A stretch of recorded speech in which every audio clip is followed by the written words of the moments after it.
guys, welcome to my YouTube channel. It is about time. So to celebrate, I have some really great news, but that'll come at the end of this episode.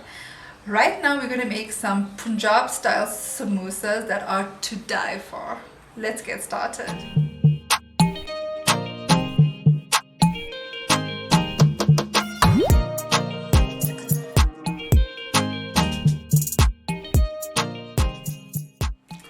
Okay, so let's get started by heating up a pan on medium-low heat, and we're going to add in some oil. You can always substitute this with coconut oil or ghee, whichever you have on hand.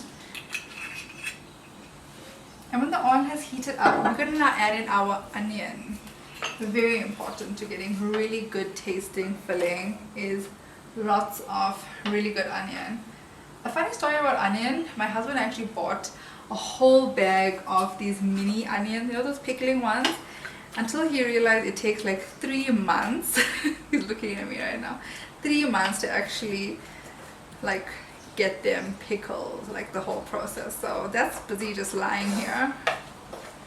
But anyway, so we're just gonna brown our onions on medium-low heat.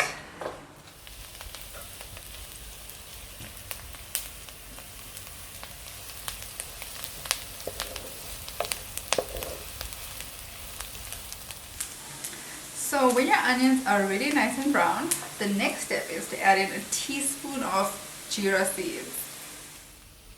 I'm going to give this a really good mix through.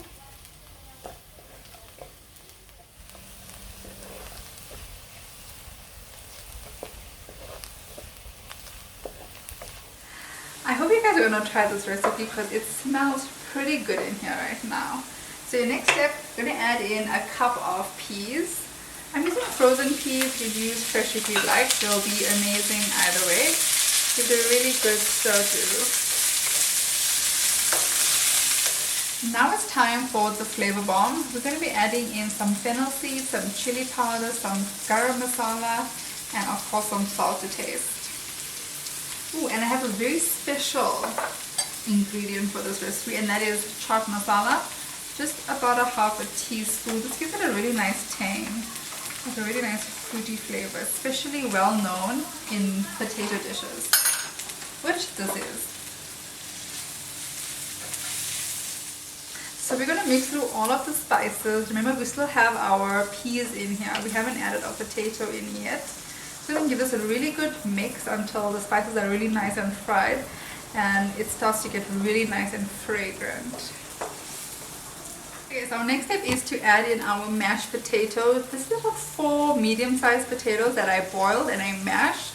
So I'm going to add this into our mixture. Here we go. And give it a really nice mix so it's combined with all of the delicious spices, all the deliciousness.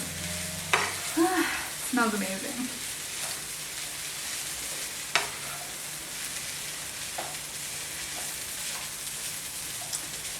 And we're just going to add some salt to this.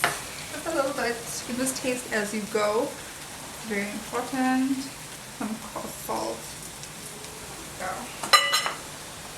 So we're done with our potato filling for our samosas.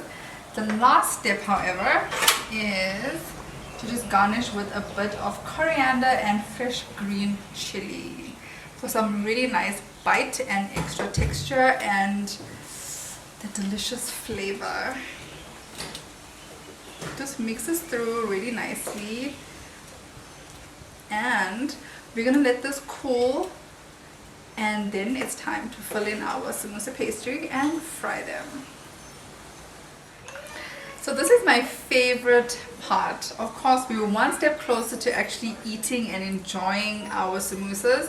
Our filling is cooled down and it smells so good, and I have my wonderful store-bought samosa pastry which I'll be using today. And for those who have not attempted making samosas before, you're gonna need this little roux that I made. It's just cake flour and a little bit of water. You're going to mix it all together until it forms a really thick paste, and this is going to basically hold our samosa together and avoid our filling from actually just spilling out when we're frying it. So now I'm going to show you how to fill your samosa. Let's go.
Hi guys, and I did say that I had some really exciting news to share with you, and I do.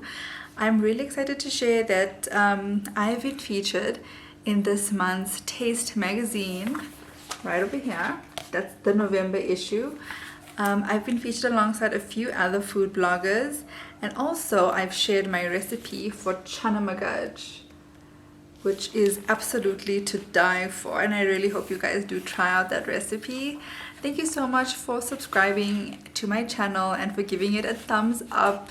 I have a new video every week, so subscribe so you can get the notification for the next one. Bye.